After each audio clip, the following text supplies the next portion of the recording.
कक्षा 9 में हम पढ़ेंगे आज बल एवं गति के नियम। इसमें पढ़ेंगे हम न्यूटन के गति के नियम।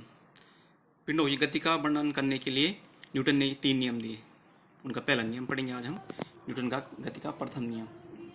इसको हम बोलते हैं जड़त्व का नियम बोलते हैं। तो इसके अनुसार कोई विरामस्थ वस्तु विरामस्थ ही बनी रहेगी और गतिमान वस्तु निरंतर एक समान चाल से सीधी रेखा में गतिमान रहेगी जब तक कि उसकी विरामावस्था अथवा एक समान गति की अवस्था में परिवर्तन के लिए बाहरी बल के द्वारा उसे बाध्य नहीं किया जाता है। जब तक कि हम कोई वस्तु है सपोज गतिमान है तो क्या रहेगी, बोलो गतिमान ही रहेगी। या विरामावस्था में तो विरामावस्था में ही रहेगी। कब तक? जब तक कि उसमें क्या नहीं करेगा, कोई बाहरी बल कार्य उस पर नहीं करेगा। ठीक है। इसमें आप आगे देखो, किसी पिंड की एक सीधी रेखा में निरंतर गतिमान रहने की प्रवृत्ति जड़त्व कहलाती है। कोई पिंड अगर लगातार एक सीधी रेखा में गतिमान है तो उसकी ये प्रवृत्ति क्या कहलाएगी?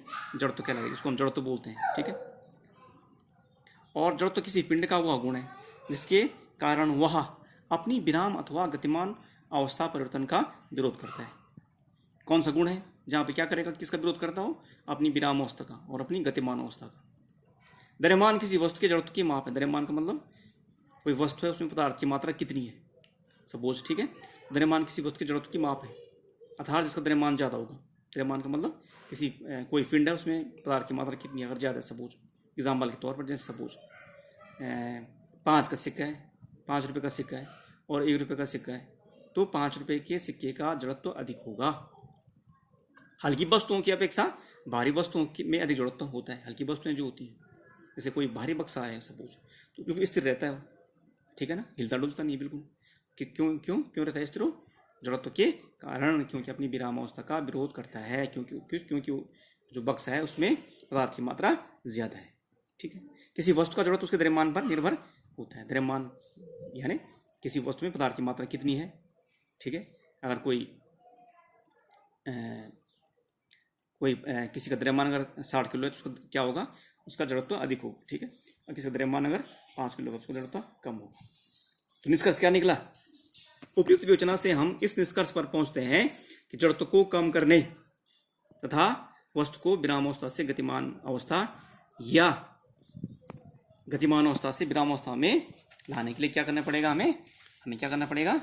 अवश्य बाहरी बल लगाना पड़ेगा। बाहरी बल हमें लगाना पड़ेगा उसमें। देखो जड़त्व को समझने के लिए यहाँ पे हम आपको एग्जाम्पल दिखा रहे हैं। यहाँ पे देखो एक गिलास है, ये देखो इसमें ऊपर हमने क्या रखा है? गत्ता रखा है और गत्ते के ऊपर 5 का सिक्का रखा है। ठीक है। कार्ड है, सिक्का है, गिलास है।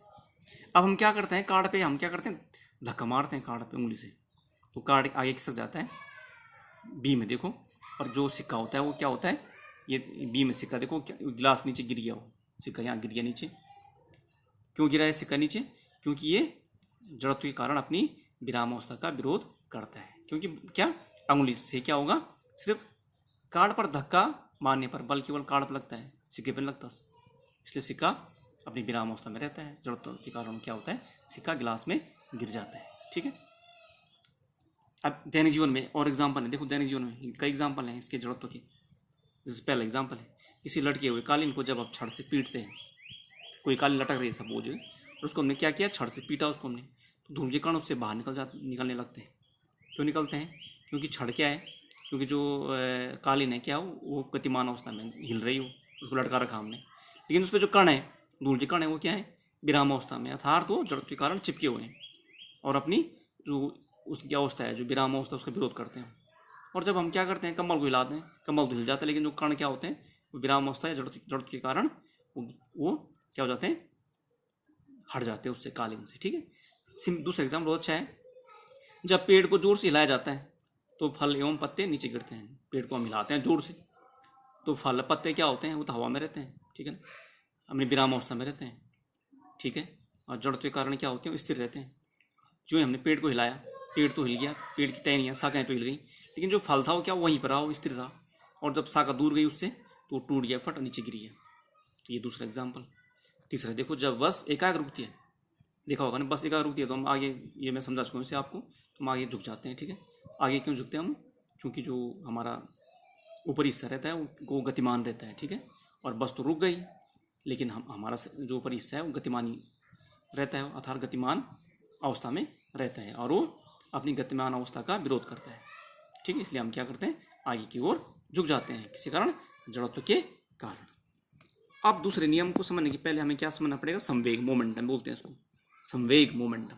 गतिमान वस्तु को रोकने के लिए आवश्यक बल उसके द्रव्यमान के समानुपाती होता है। अर्थात गतिमान वस्तु जो है उसको रोकने के लिए हमें जितना कितना आवश्यक जो बल होगा वो द्रव्यमान के समानुपाती होता है। अर्थात द्रव्यमान उसका ज़्यादा होगा, अगर कोई वस्तु है उसका द्रव्यमान अगर अधिक है तो हमें उसके हिसाब से बल लगाना पड़ेगा।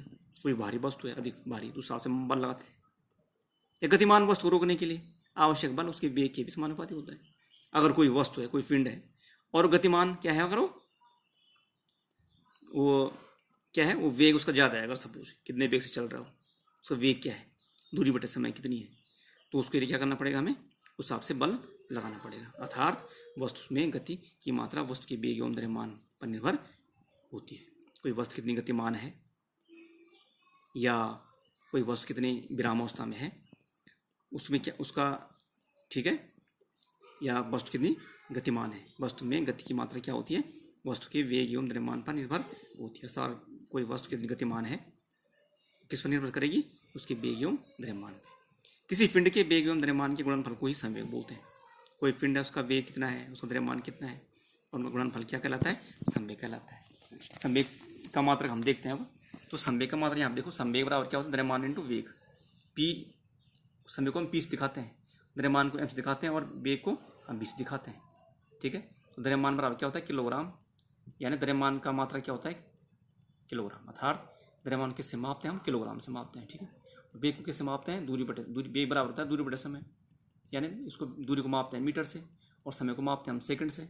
ठीक है, तो क्या हो गया ये, अब हम समय का मात्रक आराम से निकाल सकते हैं, क्योंकि समय बराबर क्या होता है, द्रव्यमान इंटू वेग। द्रव्यमान का मात्रक हमें पता है किलोग्राम, वेग का मात्रक हमें पता हो गया, क्या हो गया, मीटर पर सेकंड। तो समय का मात्रक ऐसा मात्रक क्या हो जाएगा, किलोग्राम मीटर प्रति सेकंड। इंटरनेशनल सिस्टम ऑफ, ये समय का ऐसा मात्रक क्या हो जाएगा, मीटर प्रति सेकंड हो जाएगा। अब एग्जाम्पल देखो यहाँ पे, इंटरनेशनल सिस्टम ऑफ यूनिट ऐसा मात्रक। ठीक है, तो अब देखो प्रश्न देखो, आपका एक क्वेश्चन है आपके लिए, 60 किलोग्राम द्रव्यमान के, कोई द्रव्यमान का मनुष्य था, किलोग्राम भार कितना है उसका, 60 किलोग्राम का संवेग क्या होगा, वो संवेग निकालना हमने। जब वह 2 मीटर पर सेकंड एक समान वेग से चलता है, उसकी चाल कितनी है, वो चल रहा है कितने कैसे चल रहा हो, 2 मीटर पर सेकंड की एक समान चाल से चल रहा है, तो वो संवेग निकालना हमको, ज्ञात करना है, सिंपल है। हमको ज्ञात है क्या, द्रव्यमान कितना उसका 60 किलोग्राम, वेग कितना उसका 2 मीटर पर सेकंड, तो सिंपल है। संवेग का बराबर क्या होता है, द्रव्यमान इंटू वेग, अर्थात गुणनफल होता है किसका, द्रव्यमान और वेग का। तो 60 गुणा 2 हो जाएगा, 60 गुणा 2 किलोग्राम मीटर पर सेकंड हो जाएगा। अर्थात संवेग कितना होगा फिर, 120 किलोग्राम मीटर पर सेकंड, सिंपल हो जाएगा उसका। तो ये बहुत सिंपल है संवेग, अगर आप समझते हैं इसको तो। ठीक है, और इसके बाद आपके लिए 2 क्वेश्चन है, इसको आप हल कर दीजिए, कोई समस्या नहीं तो आप पूछ सकते हैं। ओके, धन्यवाद।